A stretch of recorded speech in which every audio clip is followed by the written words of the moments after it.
Hello students, maths classes bye Poonam में आपका स्वागत है। आज हम करेंगे क्लास 9th का chapter number 6 lines and angles, रेखाएं और कोण। इसमें हम पढ़ेंगे linear pair angle. Linear pair angle क्या होता है, रैखिक युग्म क्या होता है।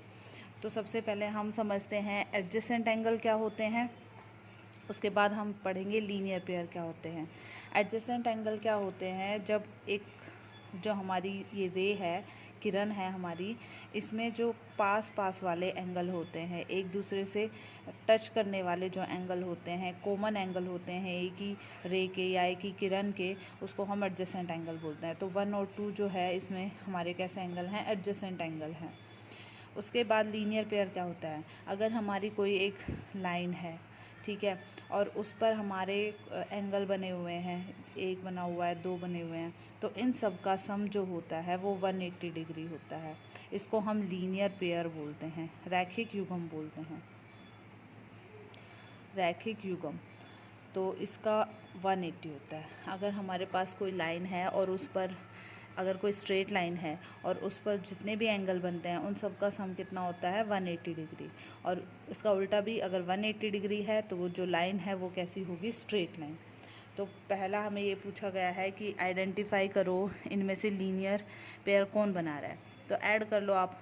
अब जब हम इस 70 और 120 को ऐड करेंगे तो क्या 120 + 70 180 बन रहा है, नहीं बन रहा है, क्योंकि ये 190 बन रहा है, तो ये तो लीनियर पेयर नहीं हुआ।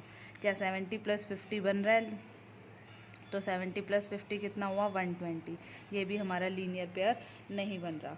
इसमें देखो 75 + 105, जब हम इन दोनों को ऐड करेंगे तो हमारा कितना आ जाएगा, 180 डिग्री, और 180 डिग्री आ गया तो ये हमारा क्या बन गया, लीनियर पेयर बन गया। तो इस तरह से हम इस क्वेश्चन को सॉल्व करेंगे। तो इसी में हम करते हैं इसका क्वेश्चन ऑफ द डे। तो क्वेश्चन ऑफ द डे देखिए क्या होगा, ये हमारा क्वेश्चन ऑफ द डे है क्लास 9th का। इसमें हमें क्या बताना है, identify all the linear pair, सारे जो रैखिक युग्म बनते हैं वो आइडेंटिफाई करने हैं। तो सबसे पहले हम ये लेकर चलते हैं, ये एक लाइन है, इस पर ये जो 2 एंगल बना रहे हैं, ये 180 का बना रहे हैं, तो एंगल 1 और एंगल 2 क्या बना रहा है, लीनियर पेयर बना रहा है। एक हो गया। दूसरा देखो, ये 3 और 4 भी लीनियर पेयर बना रहा है, 3 और 4 भी लीनियर पेयर बना रहा है, ठीक है, क्योंकि ये एक स्ट्रेट लाइन है। अब देखो और कोई भी एंगल देख लो, जैसे 1 और 4 देखा, तो यहाँ पर हमारी स्ट्रेट लाइन नहीं बन रही है, तो ये लीनियर पेयर नहीं होंगे। इसी तरह से 2 और 3 भी लीनियर पेयर नहीं बनाएंगे, क्योंकि वहाँ भी हमारी एक स्ट्रेट लाइन नहीं बन रही है। इसी तरह से हम चेक करेंगे लीनियर पेयर। Thank you.